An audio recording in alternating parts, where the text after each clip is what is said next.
Assalamualaikum warahmatullahi wabarakatuh. Perkenalkan, nama saya Lelin Jayanti Sania Putri dengan NIM 01021182270008. Saya adalah mahasiswa jurusan Ekonomi Pembangunan Fakultas Ekonomi Universitas Sriwijaya pada mata kuliah Ekonomi Keuangan Islam yang diasuh oleh Dr. Suhel SE MSI. Pada kesempatan ini, saya akan memaparkan sebuah materi yang berjudul Reksadana Syariah. Pembahasan ini disusun sebagai bagian dari pemenuhan tugas mata kuliah serta sebagai upaya memperdalam pemahaman mengenai instrumen investasi yang sesuai dengan prinsip-prinsip syariah. Saya berharap penjelasan yang disampaikan dapat memberikan gambaran yang jelas, sistematis, dan bermanfaat bagi kita semua. Dengan demikian, marilah memasuki pembahasan yang pertama. Memasuki pembahasan yang pertama, yaitu pengertian dari reksadana syariah. Reksadana syariah merupakan wadah yang menghimpun dana dari masyarakat untuk kemudian dikelola oleh manajer investasi sesuai dengan prinsip-prinsip Islam. Seluruh proses investasinya harus bebas dari unsur riba, gharar, dan maisir, serta hanya ditempatkan pada perusahaan atau instrumen yang halal. Selain itu, reksadana syariah juga diawasi oleh Dewan Pengawas Syariah atau DPS untuk memastikan setiap kegiatan pengelolaan dana tetap mengikuti kaidah syariah.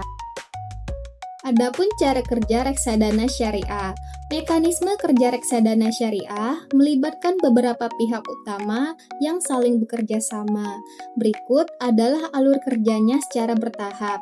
Yang pertama, investor menempatkan dana, yang artinya investor membeli unit penyertaan reksadana syariah melalui manajer investasi atau agen penjual efek reksadana seperti bank atau perusahaan sekuritas.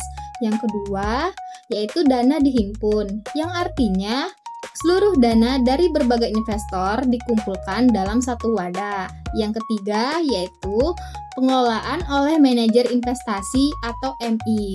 MI yang telah mendapatkan izin dari Otoritas Jasa Keuangan atau OJK bertugas mengelola dana tersebut. MI akan menganalisis dan memilih instrumen-instrumen investasi syariah yang potensial berdasarkan daftar efek syariah atau DES yang dikeluarkan oleh OJK. Yang keempat, yaitu ada penyimpanan aset oleh bank kustodian. Artinya, untuk keamanan dana dan aset investasi tidak disimpan oleh MI, melainkan oleh bank kustodian. Bank ini bertugas untuk mencatat, menyimpan, dan mengawasi seluruh aset reksadana. Mereka juga yang akan memproses transaksi pembelian dan penjualan unit penyertaannya. Yang kelima, atau yang terakhir, pengawasan oleh Dewan Pengawas Syariah atau DPS. DPS secara berkala akan mengawasi dan memberikan nasihat kepada MI untuk memastikan semua kebijakan investasi tetap berada di jalur syariah. Selanjutnya yaitu jenis-jenis reksadana syariah. Yang pertama, reksadana syariah pasar uang atau RDPU syariah. RDPU syariah adalah reksadana yang menginvestasikan seluruh dananya pada instrumen pasar uang syariah dengan jangka waktu jatuh tempo kurang dari 1 tahun karena instrumennya sangat pendek dan stabil. Jenis ini memiliki risiko yang paling rendah. Portofolionya umumnya berisi suku yang akan jatuh tempo, SBIS, dan deposito syariah. RDPU bertujuan untuk menjaga likuiditas serta memelihara modal dengan imbal hasil yang stabil, namun tidak besar, cocok untuk investor pemula, konservatif, atau untuk kebutuhan keuangan jangka pendek seperti dana darurat. Yang kedua, yaitu ada reksadana syariah pendapatan tetap atau RDPT syariah. RDPT syariah adalah jenis reksadana yang minimal 80% dananya ditempatkan pada efek utang syariah atau suku, baik dari pemerintahan maupun korporasi. risikonya tergolong rendah hingga menengah karena pergerakan harga suku lebih stabil dibandingkan saham, tetapi masih bisa dipengaruhi oleh kondisi pasar obligasi. Portofolionya didominasi oleh suku negara, suku korporasi, atau suku retail, dengan sedikit porsi pasar uang syariah. Tujuannya sendiri yaitu memberikan pendapatan yang stabil dan rutin dari kupon atau bagi hasil suku. Cocok untuk investor berprofil moderat dan tujuannya dari 1 sampai hingga 3 tahun. Yang ketiga yaitu reksadana syariah campuran atau RDC syariah.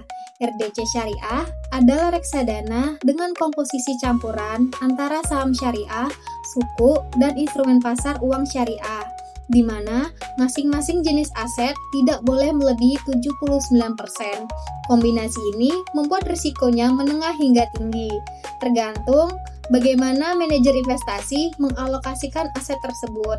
Dengan fleksibilitas alokasi, RDC bertujuan memberikan pertumbuhan modal sekaligus pendapatan dengan diversifikasi lebih seimbang dibanding reksadana saham murni.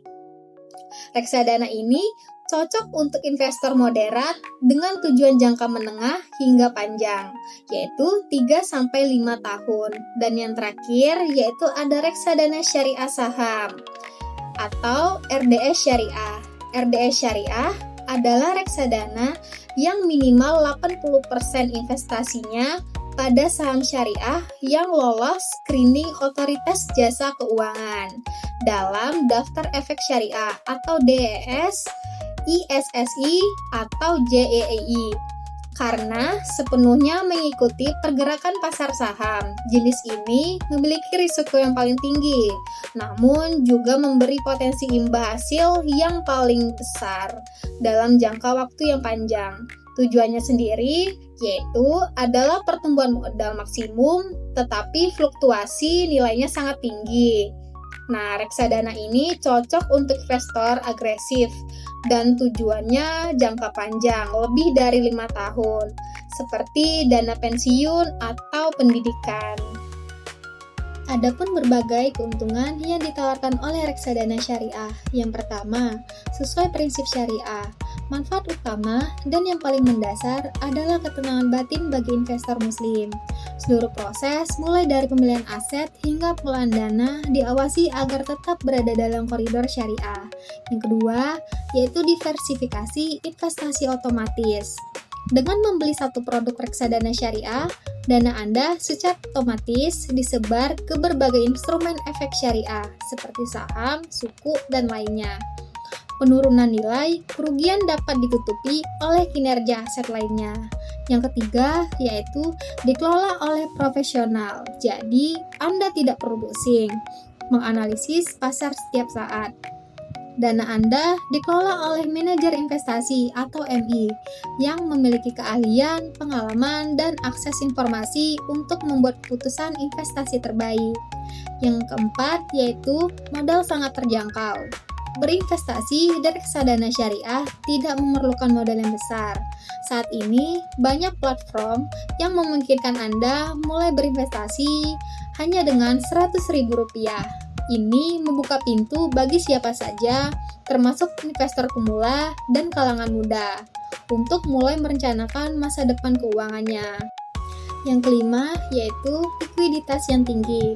Reksadana syariah bersifat liquid, artinya mudah untuk dicairkan atau dijual kembali menjadi uang tunai. Yang keenam, yaitu transparansi informasi.